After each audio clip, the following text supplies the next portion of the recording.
good afternoon, everybody. My name is Annie Dunne. Welcome to the 2 p.m. session on trends and insights in the food industry. A big topic, a big meaty topic, as we all know. So luckily, I've got a great panel of experts here that are going to help us break it down. So welcome.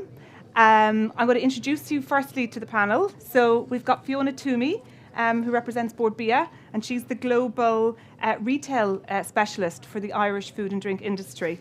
Her special focus, thank you for that, thanks Fiona, specific focus on building and nurturing relationships with global and Irish retailers to ensure opportunities for Irish food and drinks suppliers are maximised while protecting and building on Ireland's reputation as a global leader in sustainable food production. So welcome, Fiona. Thank you. Then I have Lucy Ryan, who's the head of food and beverage sector for Bank of Ireland in the business banking sectors team, and recently appointed this year, Lucy. Yes. So congratulations on that. So she's responsible for growing the bank's food and beverage lending and funding operations and working with businesses in the industry to tackle challenges facing them. Over 25 years experience, Lucy, I believe. So lots of great value to add from all these great companies that you've worked with. And then finally, last but not least, we have Adam Breen, who's also newly appointed this year as the food category manager for Holland and Barrett for Ireland.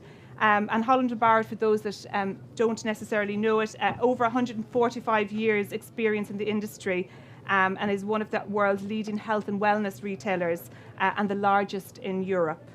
From vitamins and supplements to specialist foods and natural beauty, their diverse range is sold in over 1,300 stores in 16 countries worldwide. Adam, welcome and congratulations on the new role. Thank you. So I'm going to start by maybe asking you a very open question around just your perspectives on what are the kind of key trends that are important and relevant in the Irish food industry at the moment. Maybe I'll start with you, Fiona. Okay, thanks, Annie. I guess the first one being from Bord Bia that I'm going to mention that won't surprise many of you is sustainability.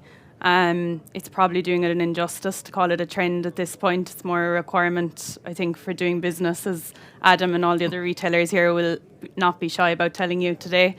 I suppose with sustainability, a lot of the focus can be on consumer trends. And as we've seen, we've come through a period of inflation, and people often ask, will people pay for sustainability if I'm a producer and I'm investing in it?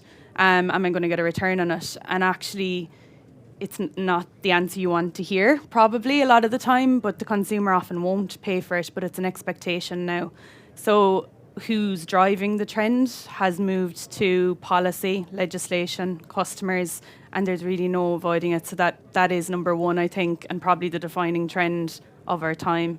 The second one that I would mention that's a little bit more exciting maybe and not as heavy sometimes is innovation. Malachy spoke about it this morning, but in my role speaking to retailers, it's innovation that's going to grow market share.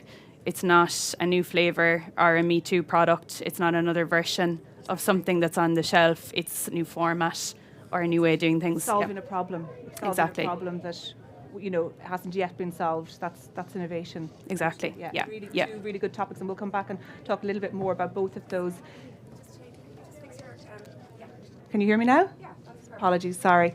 Lucy, from your perspective, what are the kind of key trends and insight in the industry that you feel is very relevant at the moment? Well, there's many trends out there, but I say, and I suppose in line with what Fiona said already, there's probably a few overarching trends, and they're probably it's more like a kind of wave than just a kind of a trend of the here and now. One of them is definitely sustainability, bearing in mind we're going to have to produce probably about 50% more food globally over the next number of decades.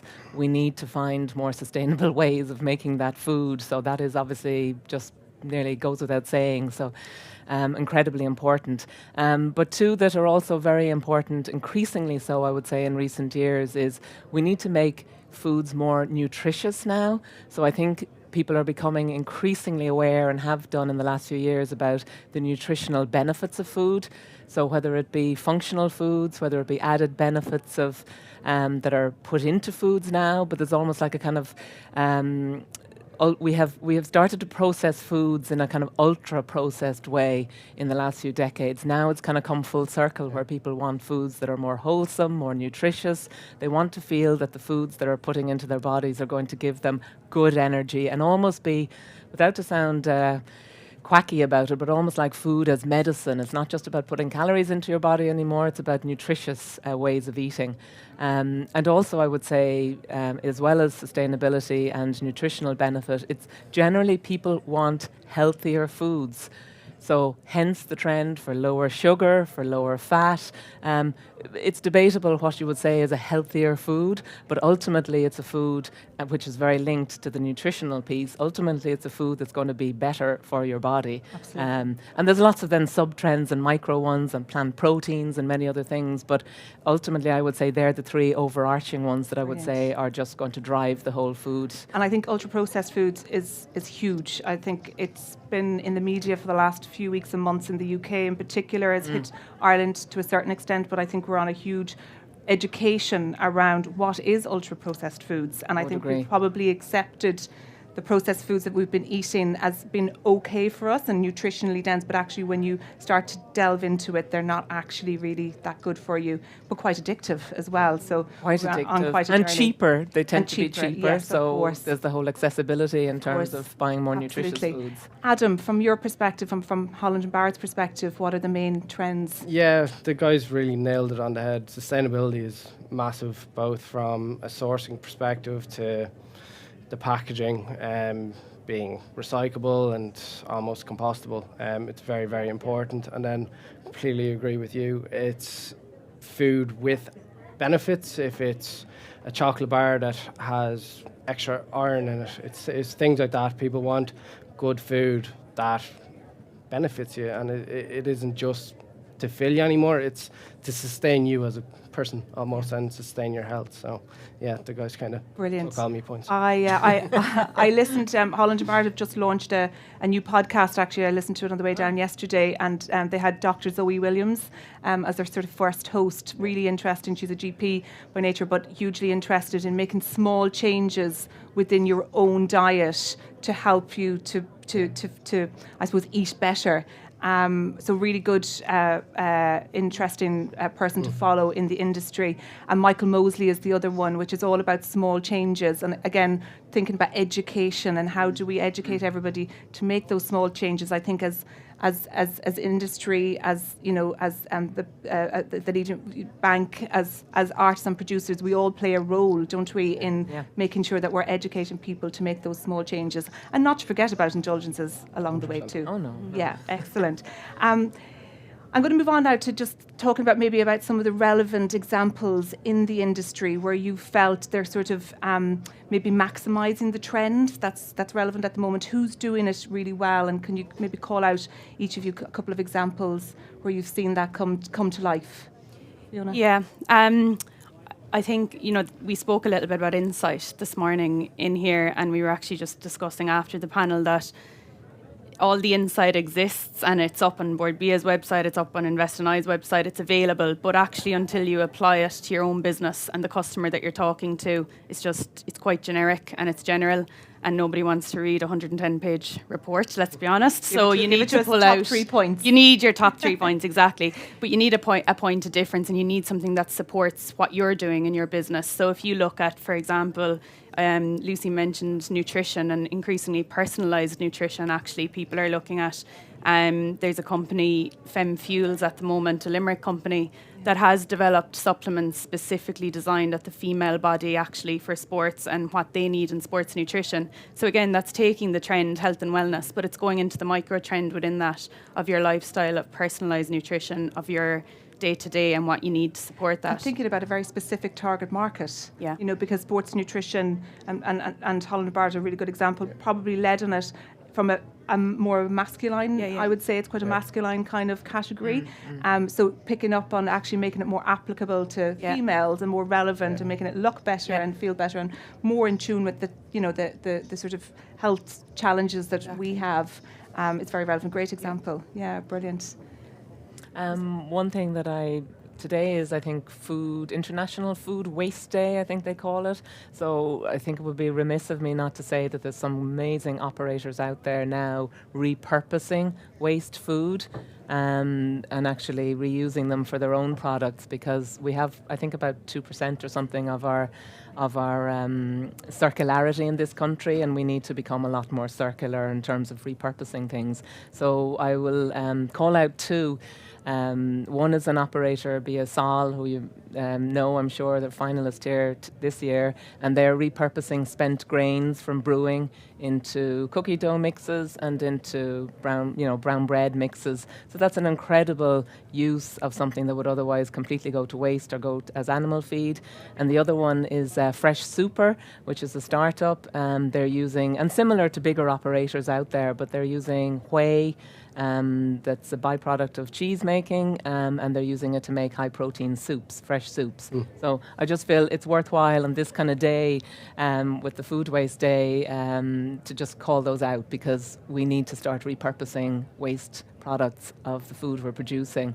And also we need to probably buy less food and not throw it out as much. But anyway. I suppose the good question, even if you're not maybe a brand that's using waste food to create another product, what are you doing within your own business to ensure that you're minimizing waste and challenging yourself? And even if it's not something that you maybe have expertise within your own company, looking to other businesses, looking to, and this is a great opportunity to share ideas. Yeah. What else can you be doing in your business to, save waste? And ultimately, that saves your bottom line. Oh, yeah. And I mean, that's all about sustainability. It's really trying yeah. to just actually repurpose things and find other uses for them. You may not be making new foods with them, but you'll be, making a more sustainable product and supply chain. Brilliant. Yeah. Adam, a couple of examples of innovations Yeah, a trend again at the minute is plant-based, and it's almost, is it plant-based or is it vegan? Is vegan a bad word now? And a company, has it had its time? Exactly. A lot of the figures would say possibly, but plant-based hasn't. And I think a company that is really nailing the plant-based and just getting, because it is healthy to get non-meat, non-processed, non-meat foods in. And I think Strong Roots are doing an absolute brilliant job of that in terms of their ready meals that they've recently brought out. They're nutritious, they're plant-based, they don't taste plant-based, and your kids would love them. And they really get it. The consumer that's not a vegan or isn't a vegetarian or anything like that. Flexitarian. We all plant-based days, perhaps. Exactly. And it's not forcing people to do that. It's an additive to whatever meal you actually decide. So I think they're really nailing that kind of on the head. Great. Brilliant examples. How many people here can relate to that in terms of trends that are relevant in the marketplace at the moment? Don't want to put anybody on the spot. I can already see lots of people who are doing great products in those areas. So going back on sustainability and ethical sourcing, again, we reference it's a huge topic. How do businesses approach it, Fiona? In terms of resources that perhaps Board Bia have. Yeah, so in Board Bia we obviously have Origin Green, which hopefully a lot of you are aware of, at least if not members of, and I think it's important to say with sustainability, like I said earlier, it's hard to know where to start with it. The main thing at the moment is that you are getting a sense for your own footprint as a company and getting to know where your starting point exactly is. Where your starting point is. That's key, and then you can work with a mentor or look for advice in those areas in terms of how to improve your performance. I think from a research perspective in Board Bia, we're looking at global buyers. What do they mean when they say sustainability? If I'm a consumer, who do I expect to solve this problem? Because I don't want to pay for it, but I expect it to be sustainable. Yes. And I think in recent research that we had, 60% of global consumers expect the producer to take responsibility, and about 30% expect the retailer. So it's quite an onus to put on, but it is something that we all need to have high up on the agenda at the moment. Use the resources that you have. We talked about collaboration. Great Exactly. example. You know, as producers and as retailers, collaboratively together, we can become more sustainable. So I think it's and like no one business will solve it. And even in discussions we have in Board BA, even if it's with an Ireland customer or a customer from overseas, there's always an acknowledgement that we on our own won't do this. What's my competitor doing? We all need to move in that direction. It's a global problem. It is. It's not niche to any category. It's not or specific. to our market. Exactly. Yeah. Absolutely. Adam, from your perspective, sustainability and ethical sourcing, what's Holland and Barrett doing as a retailer to really kind of own that and to ensure that we're future thinking and we are, you know, helping, you know, our future generations have food on their plates, you know, in 50 years' time? We're very strict on the onboarding process in terms of, like, we're obviously doing a lot of localizing at the minute, and thankfully all the Irish suppliers we've brought on they're very ethical, and that is at the back of their minds, which is great to see. But as soon as you step outside Ireland or the UK or possibly the EU, it really becomes a high risk almost from an ethical sourcing. So from our standpoint, when we are sourcing new products or things like that, it's very vital that we understand if it's where's that grain picked and who picks it and are they treated well. And that's right through the supply chain until it's on our shelves. And even when it's on our shelves, is the packaging actually sustainable as well? So it's very much on the forefront of Holland and Barrett's objectives. Brilliant. Lucy, to add from a Bank of Ireland perspective, what are you doing to support kind of ethical sourcing for food businesses? Well, I think we certainly I suppose as I meet many food and drink operators, sustainability is, I think, top of the agenda, discussing what they're doing. Now, they're doing many different things, from everything from rainwater harvesting and putting up solar panels, but right through to what many of them have done, and we would encourage them to do increasingly, is just look, as Adam had mentioned, look all the way along their supply chain, because sometimes it can be quite simple, basic measures steps that they take to see, okay, who are these suppliers? Sometimes more regulated, starts to get a bit trickier, all right, when you get outside, I suppose, the markets we understand.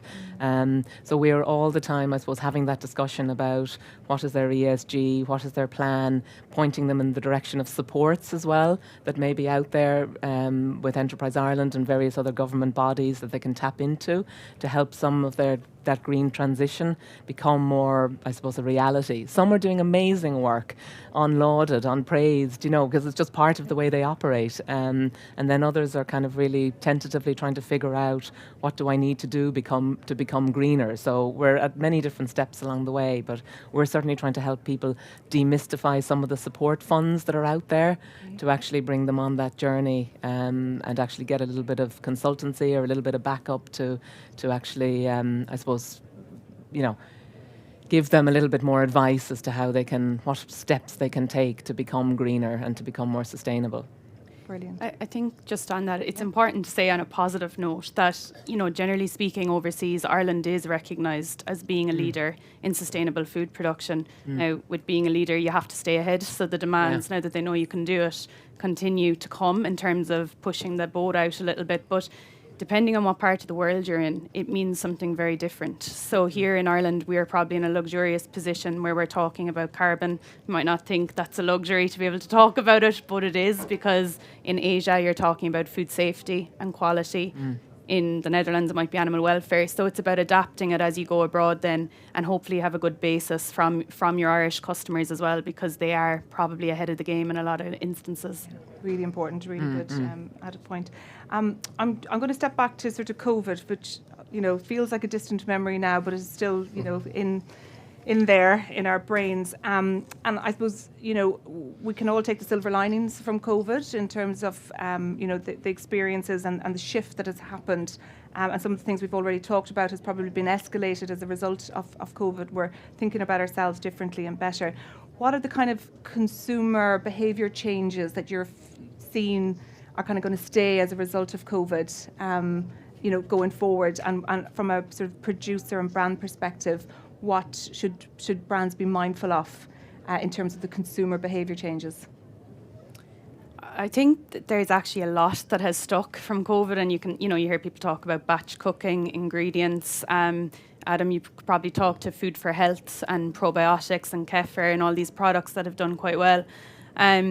Something to mention as well, I think, from a customer perspective for a second, if you're a retailer, is that the importance of local and regional supply chains was amplified during COVID because people wanted to support local, and we really saw that in the Irish supermarkets in particular, and that has stuck. It might be regional now, but again, for Ireland as a nation that exports 90% of what we produce, that's an opportunity and a challenge because we need to remain relevant in overseas markets, in European markets where we have close neighbours, to continue to demonstrate our USP and why we should be considered near or local. So we would continually be doing research there to check, are consumers aware of Irish origin? If they are, what do they think of it? To constantly reinforce that with buyers.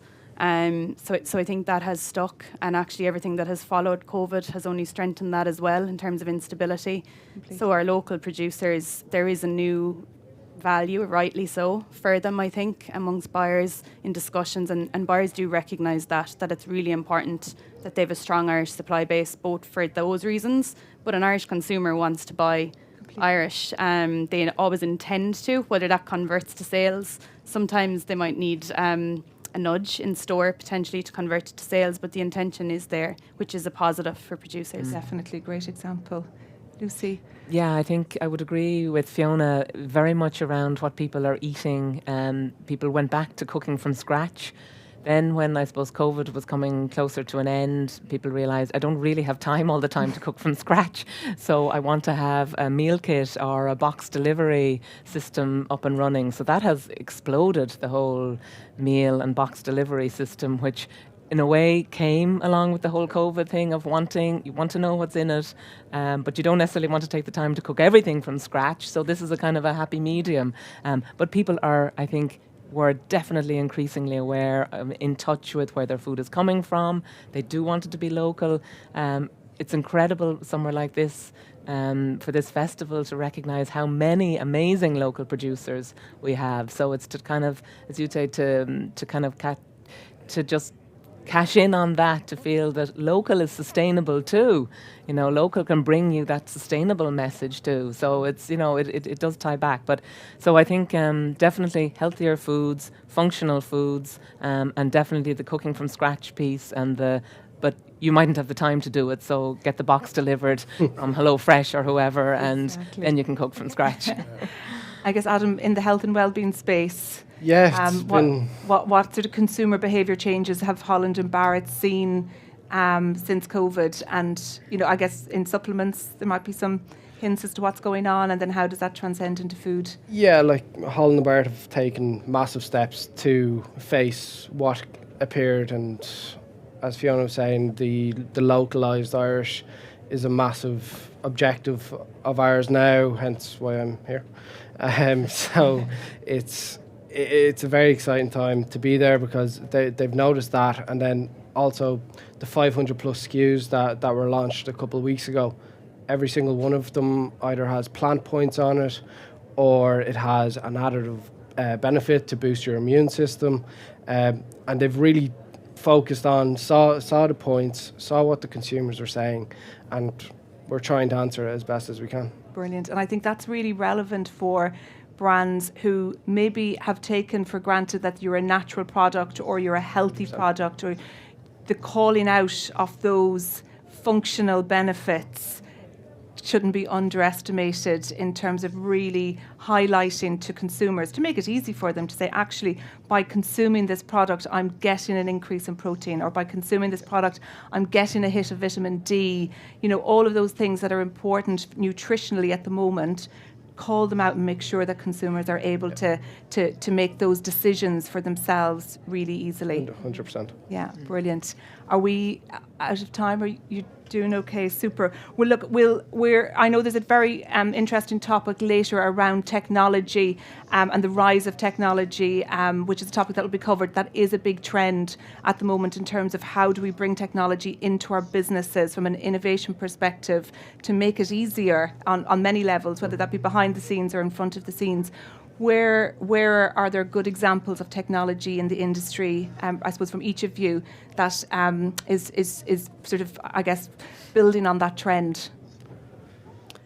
I think technology is another one that can be daunting, but actually what it has done is it makes access to data easier and cheaper, being honest. Particularly if you're a producer who's selling online, the amount of data that you can get back from those transactions, for example, with an Ocado in the UK or with Tesco online or whoever that it is, the data that they have access through you selling is yours. If in a conversation with the buyer, it doesn't mean you have to spend the money on Kantar or spend the money on Dunnhumby sometimes, which can be quite expensive. I think the other way that technology shouldn't be overlooked is actually how it's changing processes and how it's bringing efficiencies to businesses. I heard Anya's Chocolate speak about that recently in terms of implementing it into an ordering process and what it meant for her from a resource perspective, because everyone here knows at the moment the struggle for people and the struggle for good people. So where you can find efficiencies from technology, look to understand those and bring them to your business. Completely. And I think it's a great challenge to always ask ourselves on a daily basis, how can we make things more efficient so that we can do more of what we love doing, which is, selling product and being out there with your product. We can oftentimes, and I know definitely working with producers, we can oftentimes get bogged down in the actual day-to-day stuff. So how can we bring technology into our businesses to make us just more efficient? Yeah, Lucy. Yeah, one thing that really impressed me was people using the technology to actually get people to pre-order their products, and that seems to be becoming increasingly the case, where people are doing, for example, limited edition product or seasonal products, but they're actually reaching out to people who are already, they're following them potentially on social media. They'll reach out to them and say, get your limited edition for Christmas, for example, and they'll people will express their interest, and then they'll get pre-orders and potentially even get monies in. So they're already selling something, and that gives them the cash flow, which is obviously pretty important when you're trying to make extra stock. So I thought that was just a simple and very effective use of something online that can just be done pretty much instantly. There's also another benefit which links into trends, which is you're testing something that has the potential to be a trend, but you're not quite sure if it's a trend yet. It might be a fad that comes and goes, but you're using your limited edition tool to sort of test the market and see, well, is this new flavour or this new variety or this new format going to work? And you're using it as a bit of a test bed. So sometimes it could even be, tell me if you like this particular flavour idea we have. It can be as simple as that. So they're garnering all this kind of information. Or people who are selling online frequently would go out and do kind of tests as to, if I had a lower delivery charge and maybe a higher price or a slightly higher price and a lower, they're trying to kind of get the balance right as to what they'll get, how many consumers they'll get at a certain kind of price point and delivery price. So all those things are incredibly powerful, that information. Now, Adam, I know in the UK, in some of the Holland Barrett stores, you've introduced this whole personalised nutrition kind of clinic. So I guess that's an example of technology that's moving, sort of becoming a bit more of an accessible reality for many of us, where that wasn't possible over the last few years. So tell us a little bit about that. It hasn't come into Ireland yet, but it's on the way. So basically, there's two methods to this. You can do an in-person one, or there's actually machines that'll give you base it off your BMI, and then they'll indicate if you have any deficiencies. And it's just an indication. They're not doctors. It's just a consultancy. So it's going down very well in the UK. Obviously, look, our staff are brilliant in terms of helping, but having the technology like that to give extra benefits to the customer is absolutely vital. But just from a retail perspective, being a retailer, supply chain and ordering is being developed every day and to make forecasting a lot better. So for suppliers, especially Irish suppliers that are localised and maybe just starting out and on their journey, it's vital to use those resources to get your forecasting bang on. So you're not wasting, you're using time efficiently, and that would be a really main one, and that's consistently being. And is there a developed. lot of investment going on in that kind of space from a technological perspective for Holland and Barrett? Yes, there has to be, and it's a continuous thing because you'll never get 100%. No. Crystal ball. Exactly. You'll never get it. But it's always being improved, and if you talk to your buyer, and we're all very understanding these days, we're more than happy to help, because at the end of the day it benefits both companies, benefits both parties. So definitely. Brilliant. Do we want to throw it out for some questions, perhaps, to the audience? Anybody?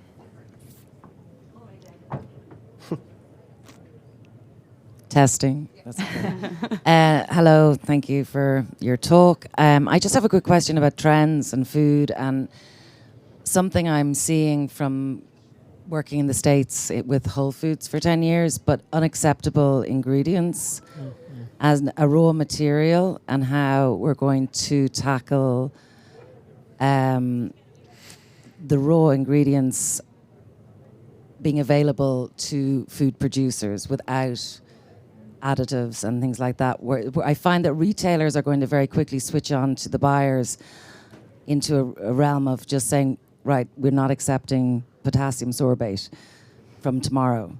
But the whole chain behind that isn't ready and isn't there. So just a thought there. Okay, thank you for that. No, I totally agree with you. I think we're on a journey, and yes, we want to provide better quality foods that are made, in the traditional artisan methods, that are using wholesome ingredients, that we know where they're coming from. And I think that's where perhaps the opportunity for artisan producers is, because we typically know where they're coming from. We kind of own more of the supply chain. So there's an opportunity to convince the retailers to put you onto their shelves. I think just on that, it's a huge challenge. You're right, because there is, for example, EU deforestation regulation that is now looking at soya and what can be used. And like you say, the retailer is planning to roll that out at a certain point, and the chain behind it, is there actually enough there to give to the producer? The other element that you have to consider in all of this, and while artisan, definitely, we're lucky a lot of Irish producers have a clean deck or as clean a back of pack as you can get. The other thing that has to be considered here is cost, because those raw materials, if they're in scarce supply, are going to push up the price of a product. And as consumers, as a buyer, first of all, are they willing to accept that at a premium? As a consumer, am I willing to understand why the product price is going up, particularly at the moment? Yeah, and life. Yeah, yes, exactly. Yes, the implication on the product life. It's a huge challenge. Yeah. And I just recently came from a health and wellness space, and we were constantly being challenged on, having clean label. Now, there's no ultimate definition of a clean label per se, but increasingly things like additives and gums and fillers, understandably, people don't want those. They want a cleaner deck. I think a lot of that is going to come ultimately from innovation, and being investment in innovation. Investment in innovation and innovation. It has to be, because we need, as I said, we need a lot more food. We need more nutritious food. So we need to figure out ways to replace those ingredients. But it's tricky in the meantime to solve all those things in the one day. Absolutely. Good question. Thank you. Any other questions?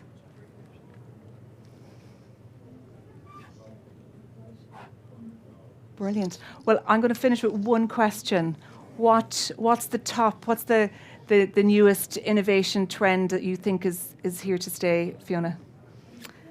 I think the area of personalised nutrition, actually, I think is huge, and you see the technology coming to support that. And like you said, Adam, even the fact that Holland and Barrett has installed those in stores, I'm sure you didn't do that without some analysis beforehand that consumers are at a point where they're ready to engage with that. So whether that is for your lifestyle, we see it in China a lot at the moment, life stage nutrition, and that's huge for supplements as well, but also food adjusting your marketing message for that. Like you said a second ago, Annie, it's about the solution as opposed to the ingredient. Absolutely. So I think that's here to stay and is really interesting to follow. Brilliant. Lucy, your prediction? I would say is that as we become more urbanized, we generally become less healthy. So I would think that the whole area of food as medicine and functional benefits to food is just probably going to evolve and develop even further to kind of satisfy those needs as we become increasingly urbanized. Yeah. Brilliant. Yeah, gut health. I think people are becoming more and more aware that healthiness comes from the inside out rather than looking on the outside. But what lasts is on the inside. So the gut health is definitely here. Gut is the new brain. Gut is the new Most brain. of us have heard that expression. Yes, we need to look after it as well as everything else. Brilliant. Well, thank you so much for your time. Thank you, Annie. Hopefully you've got a few nuggets there. But the guys are around like I am as well for the rest of the afternoon. So thank you again. Brilliant. Thanks, everyone. Thanks, Annie. Thank you.